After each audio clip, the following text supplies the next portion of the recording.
আল্লাহর নবী নূরের তৈরি, এটা মেলে না। কোরআনে কারিমে আল্লাহ জানিয়েছেন ইন্নী খালিকুম বাশারাম মিন তিন, অবশ্যই আমি মানুষ বানিয়েছি মাটি থেকে, মাটির নির্যাস দিয়ে। আমার প্রশ্ন হচ্ছে নবীজি যে মাটির তৈরি না নূরের তৈরি, এইটা নিয়ে আমি ফতোয়াবাজি করছি না। আমার উদ্দেশ্য হচ্ছে এই আয়াত দিয়ে যারা মানুষকে ভুল বোঝান যে নূর এক জিনিস, কিতাবে মুবিন এক জিনিস, না, দুইটাই এক। আল্লাহর নবী আল্লাহ পাক তাকে মানুষ বানিয়েছিলেন।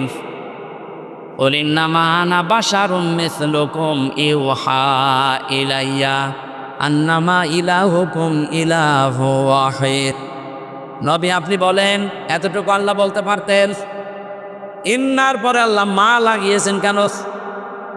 ওস্তাদ আছে, জিজ্ঞাসা করেন ইন্নার পরে যদি মা যুক্ত হয় বাংলা অর্থ দাঁড়ায় কেবলমাত্র, শুধুমাত্র, একমাত্র। আল্লাহ কুল ইন্না দিয়ে শুরু করতে পারতেন, মা না লাগালেও আমি অর্থ করতে পারতাম। মা লাগিয়ে আল্লাহ জানিয়েছেন হে নবী আপনি বলেন আমি একমাত্র, কেবলমাত্র, শুধুমাত্র তোমাদের মতো মানুষ।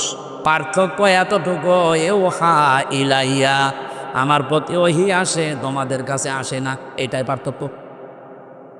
যতটুকু সম্মান আল্লাহ তাকে দিয়েছেন আপনি ওই পরিমাণে নিয়ে যাবেন।